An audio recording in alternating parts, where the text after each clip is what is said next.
Voilà, mercredi 18 janvier 2023, mesdames et messieurs, nous vous saluons de part et d'autre, de partout où vous nous suivez. Interface de ce jour va recevoir pour vous quelqu'un de très important avec une initiative très significative pour la République démocratique du Congo, notre pays. Eh bien, on se pose souvent la question, la diaspora congolaise, quel apport pour le pays? Vous savez, les gens qui sont à l'étranger, on les vilipende à tout moment, mais quand même, aujourd'hui, il y a des Congolais qui se sont réunis autour d'une initiative louable pour apporter un plus à ce qui se passe au pays. Et voilà, aujourd'hui, nous recevons pour vous M.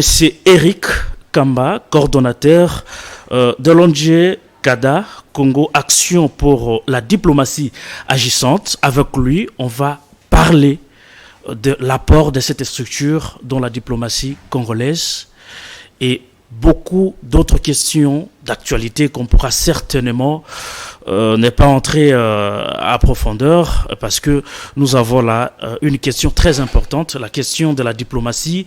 C'est une question qui tient au cœur notre pays. Monsieur Eric Kamba, bonjour et bienvenue chez nous. Bonjour. Comment vous allez? Mais je vais très bien, merci. Vous êtes à CML 13, on vous reçoit aujourd'hui pour un entretien sur votre structure qui est CADA. Est-ce qu'on peut d'abord commencer par faire comprendre à ceux qui nous suivent, c'est quoi CADA? Merci beaucoup de me recevoir sur votre plateau de télévision. Moi, je m'appelle Eric Kamba, je vis à Boston, dans l'État de Massachusetts. Et je suis père de famille, j'ai 4 enfants. Et j'ai fait en fait mes études universitaires ici même au Congo, à Lubumbashi, où j'ai reçu une licence en sciences politiques et administratives en 1988. Et puis ensuite, donc je suis allé aux États-Unis où j'ai encore fait un master en travail social et puis un autre master en santé publique. Et actuellement, en fait, je suis même finaliste en droit à l'université Andover. C'est toujours à Boston. Et voilà, je travaille. Je suis directeur du Centre congolais pour le développement. Toujours aux États-Unis. Toujours aux États-Unis. Mais en fait, c'est de ce centre-là qu'est né aussi beaucoup de relations que nous avons aujourd'hui et qui constituent un carnet d'adresses très utile à cette structure dont nous allons parler aujourd'hui. Donc, le Centre congolais pour le développement, il s'occupe de l'encadrement et de l'orientation des migrants, des gens qui vont aux États-Unis et dont, par exemple, l'anglais, pour lesquels l'anglais n'est pas leur première langue, ceux qui cherchent à s'intégrer.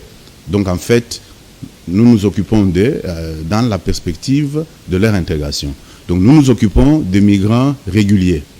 Donc, c'est pas qui ne sont pas nécessairement congolais, même qui ne sont pas. Exactement. Nous avons commencé par le Congolais, mais nous ne pouvons pas refuser nos services à d'autres migrants. Vous avez élargi quand même les champs. On a élargi les champs. Donc, étant donné qu'il s'agit ici de migrants réguliers, nous sommes donc un supplétif du gouvernement américain. Et d'ailleurs, c'est ce qui nous a donné accès, ou ce qui nous donne accès aux autorités, aux personnalités tant locales que nationales aux États-Unis. En fait, les mêmes acteurs que le gouvernement rencontre sur le plan diplomatique ou sur le plan officiel, nous pouvons aussi les rencontrer, mais dans le cadre beaucoup plus convivial. Donc, c'est ce carnet d'adresses-là qui est vraiment utile et qui sert beaucoup CADA, Congo Action pour la diplomatie agissante. Alors, au regard de ce carnet d'adresses que vous veniez quand même de détailler ici, vous avez pensé d'aider la République démocratique du Congo, votre pays, d'une certaine manière. Vous avez appelé ça la diplomatie agissante. Comment est-ce que vous voulez procéder pour arriver à collaborer avec le gouvernement congolais dans ces domaines de la diplomatie? Merci beaucoup. D'abord, pour l'audience, pour votre audience, Congo Action pour la diplomatie agissante est né à partir d'un constat. Nous avons fait un constat qui est la guerre que nous subissons injustement. Vous savez, la guerre à l'Est est dure pour longtemps. Ça fait plus de 30 ans que nous avons cette guerre nous imposée. Ça, c'est d'une part. D'autre part, il y a le vote qui a eu lieu à l'ONU en juin dernier, en juin de l'année dernière. Ouais. Et le Congo, nous sommes attaqués, nous sommes en guerre, mais appelez ça notification, mais nous disons que c'est un embargo. Un embargo. Ouais. Nous sommes en guerre, mais le Congo n'est pas autorisé à se payer des armes pour se défendre. On a trouvé que c'était injuste. Et en fait, on allait encore reconduire une année pour que si le Congo veut acheter des armes, il faut notifier, il faut dire quel genre d'armes vous voulez payer, il faut. Mais nous pensons que c'était un embargo, mais on utilise une forme subtile pour couvrir ça. C'est un embargo. Donc on ne pouvait pas comprendre que, d'une part, on est agressé, mais qu'on ne soit pas en mesure de se défendre. Étant donné tous les faits qu'on a constatés là, on s'est dit, mais alors qu'est-ce qu'on fait? Nous qui sommes ici, en dehors des efforts que le gouvernement est en train de faire, il y a moyen de chercher à venir en aide au gouvernement. Donc, les ressortissants congolais qui vivent aux États-Unis, nous nous sommes concertés, nous nous sommes regroupés en cette structure-là, parce que nous avons pris conscience de la situation difficile qui prévaut, qui est au pays. Nous nous sommes dit, on fait quelque chose. Et on est venu avec cette idée de vouloir agir dans le couloir. La diplomatie agissante à laquelle vous avez fait allusion. Vous avez même appelé la diplomatie parallèle. Oui, une diplomatie parallèle, vous pouvez l'appeler ainsi, une diplomatie de couloir. Nous ne remplaçons pas le gouvernement, nous ne remplaçons pas ce que le gouvernement a fait, nous ne remplaçons pas la diplomatie traditionnelle.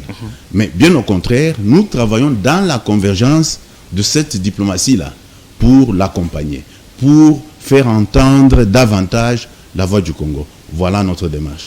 Est-ce que jusque-là, dans le cadre justement de cette structure, vous avez déjà réalisé quelques actions par rapport au soutien que vous voulez apporter au gouvernement congolais? Oui, mais beaucoup. Et je vous signale ici que lors de l'Assemblée, d'ailleurs, vous savez, CADA, c'est encore un bébé, c'est une structure qui vient de naître. Mais nous avions, nous tenons des réflexions, nous écrivons beaucoup. Nous allons vous donner notre website, c'est mycada.com, où tous les problèmes du Congo sont étudiés, écrits, et des pistes de solutions proposées gratuitement. Donc, à la disposition du gouvernement, à la disposition du ministère des Affaires étrangères, à la disposition de tout le monde qui peut aller là-bas, prendre ce qu'ils veulent, laisser ce qu'ils ne veulent pas. Donc, pour revenir à votre question, nous avons écrit à l'ONU pour leur dire notre mécontentement à cause de cet embargo-là. Nous avons écrit au département d'État, nous avons des contacts, nous avons eu des meetings virtuels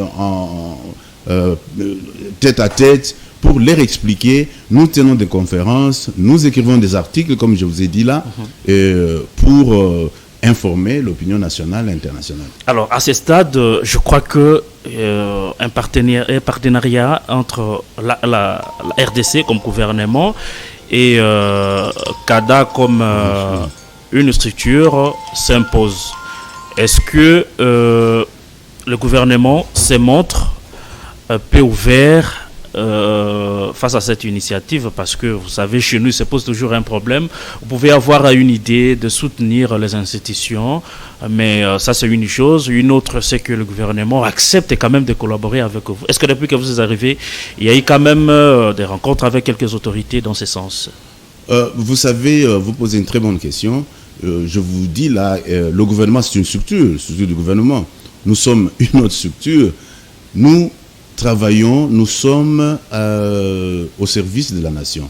Le partenariat s'impose parce que, comme je vous disais tout à l'heure, les mêmes acteurs que le gouvernement rencontre, nous les rencontrons aussi, mais nous dans un cadre beaucoup plus convivial que diplomatique ou bien officiel. Là où nous pouvons déblayer les terrains, là où nous pouvons expliquer, donner l'information à ces gens-là, de façon que quand nos officiels viennent, ils trouvent que le terrain est vraiment bien déblayé et cela peut beaucoup aider. Mais non, je crois qu'aujourd'hui, nous avons rendez-vous au département ministère des Affaires étrangères. Oui, nous allons rencontrer les autorités là-bas pour leur expliquer ce que nous faisons. Les bien fondés de cette initiative. Le bien fondé et les ambitions même de CADA. Et leur faire aussi comprendre que nous ne remplaçons pas. Le but, ce n'est pas de remplacer le gouvernement. Le gouvernement ni les affaires étrangères. Mais travailler de concert, travailler dans la convergence de ce qu'ils font. Les accompagner, booster, afin de booster la politique étrangère du pays. Alors, bien que vous avez dit ici que vous n'êtes pas demandeur d'emploi, mais nous savons souvent comment ça se passe. Est-ce que en créant cette structure, il n'y a pas une idée derrière la tête du genre trouver une structure qui pourra encore coûter à la République de centaines de millions, comme on l'a toujours constaté? Non, nous ne sommes pas demandeurs d'emploi. Tout ce que nous voulons, c'est la reconnaissance. Vous savez, nous faisons ce travail ici parce qu'en fait, à travers les réflexions que nous tenons, à travers les articles, à travers tout ce que nous offrons, nous créons l'intelligence. Et le destinateur de tout ce que nous faisons, c'est le gouvernement. Et comme je vous ai dit, d'une façon vraiment gratuite, nous ne faisons pas payer le gouvernement. Nous voulons aider, nous voulons apporter notre contribution avec des idées vraiment innovatrices, des idées qui peuvent aider le gouvernement. Parce que nous pensons que vous ne pouvez pas toujours continuer à faire les mêmes choses et espérer des résultats différents. Il faut pas avoir peur de tenter une nouvelle expérience. Ouais. Alors, justement, je voudrais qu'on soit un peu pragmatique par rapport à ceux qui nous suivent à ce moment ici, les téléspectateurs de CML13 Télévision. Qu'est-ce que CADA attend du gouvernement congolais de manière claire? De manière claire, je vous ai dit... Un accompagnement financier, non, pas une reconnaissance officielle de la structure. Qu'est-ce qu'on attend? Exactement. Du gouvernement? Là, vous avez touché le point. Nous voulons d'abord établir... Parce qu'en fait, le partenariat s'imposait déjà ou s'impose. Parce que nous tous deux, toutes les deux structures, le gouvernement et nous servons la nation. Donc, le partenariat s'impose. Ça, c'est d'une part. D'autre part, c'est comme vous l'avez dit, c'est un accompagnement, un soutien, comment je dirais, en termes de reconnaissance.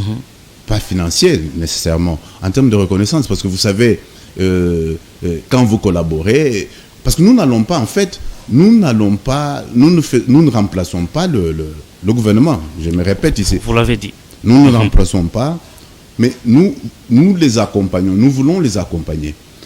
À travers nos réflexions, vraiment, j'invite ceux qui nous regardent, ceux qui nous suivent, d'aller sur la page mycada.com.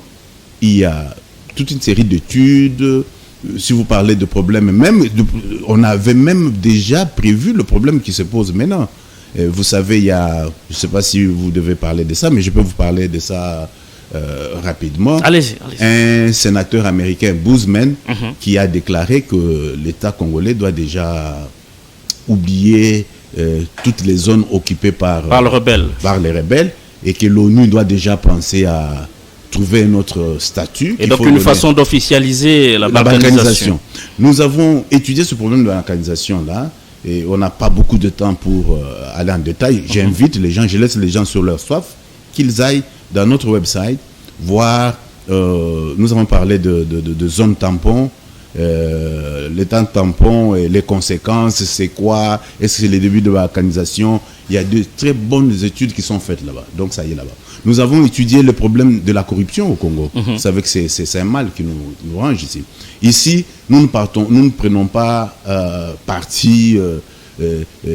Nous ne sommes pas là pour défendre qui que ce soit. Les problèmes sont d'une façon scientifique étudiés et les pistes de solutions sont proposées. Nous avons étudié le problème d'état de droit au Congo. Nous avons étudié le problème de la bonne gouvernance, parce que ce sont des problèmes clés. Ce qui fait que Kada ne s'intéresse pas seulement à la diplomatie, mais aussi aux d'autres problèmes de la société. Exactement. Et quand vous avez une bonne diplomatie, ça contribue au développement du pays. Vous ne pouvez pas voir la diplomatie sans les forces armées pour vous défendre. C'est ce que nous vivons ici. Nous avons étudié le problème de l'armée depuis 1960 jusqu'à nos jours. Et les pistes de solutions sont données là-bas. Nous avons étudié, et même le sommet, le dernier sommet qu'il y a eu entre les États-Unis et les pays d'Afrique, nous avons à notre manière essayé de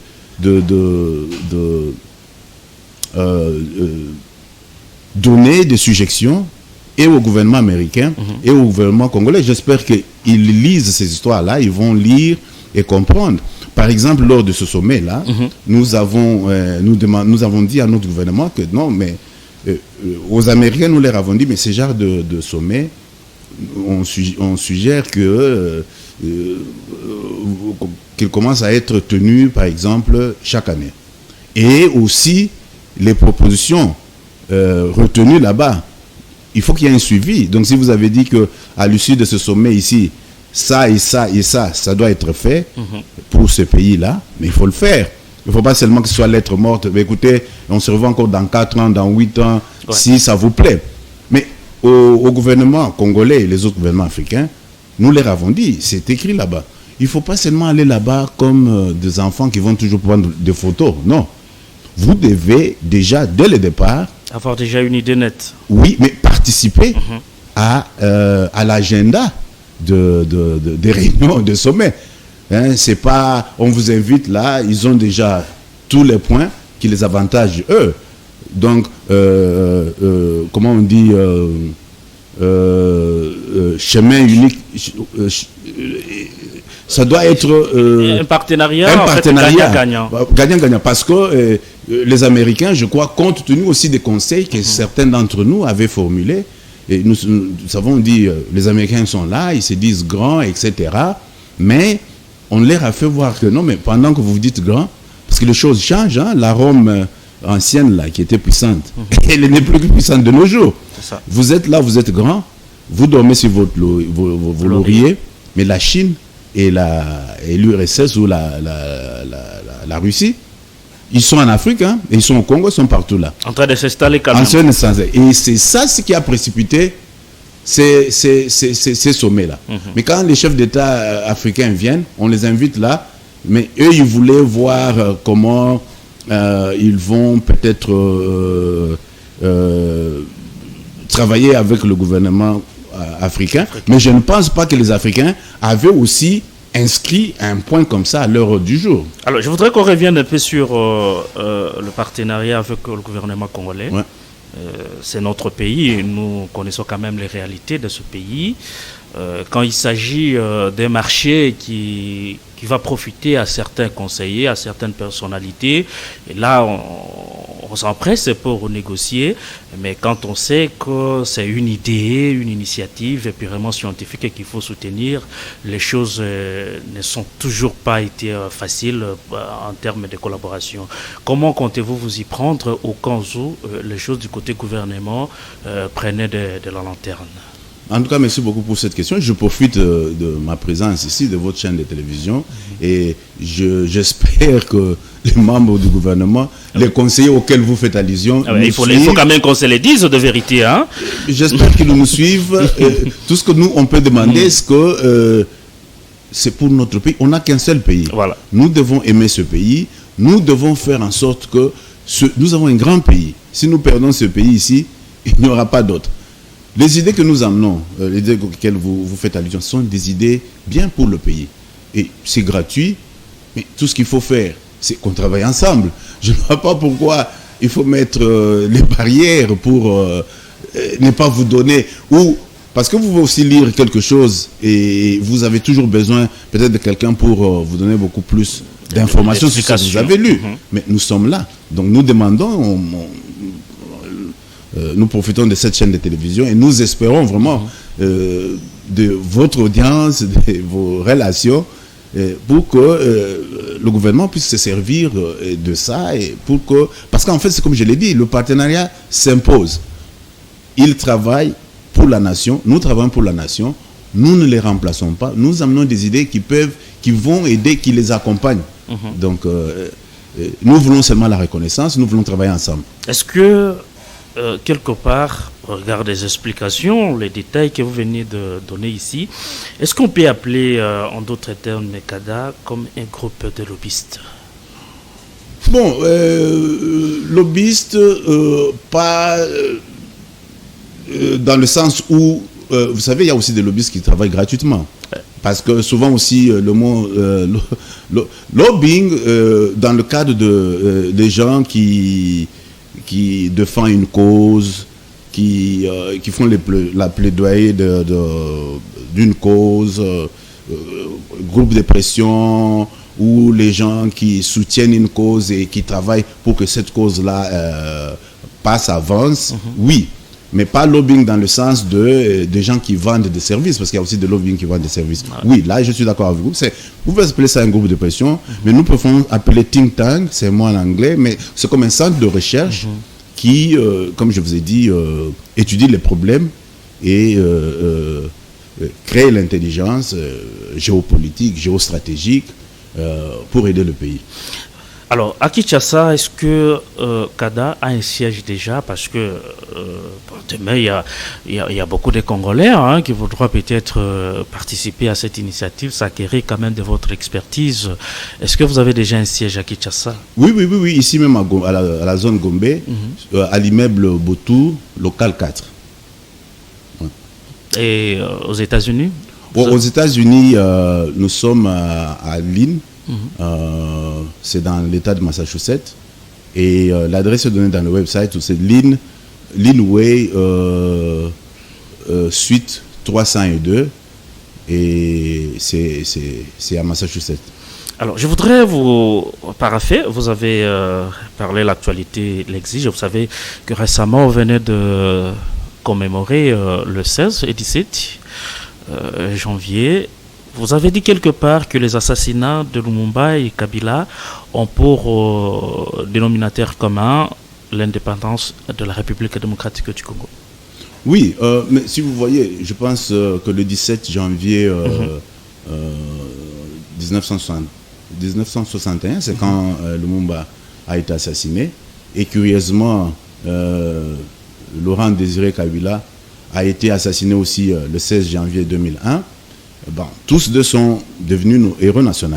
Ils ont été élevés au niveau de héros national dignement, d'ailleurs. Mais les deux hommes, bien que, si vous voyez les circonstances qui ont entouré leur mort, mais c'est comme vous avez dit, le dénominateur est commun, c'est l'indépendance. Mais c'est cette indépendance-là qui est, même de nos jours, regarde la guerre qui nous a imposée. On n'a pas encore, cette indépendance-là est sujette à caution.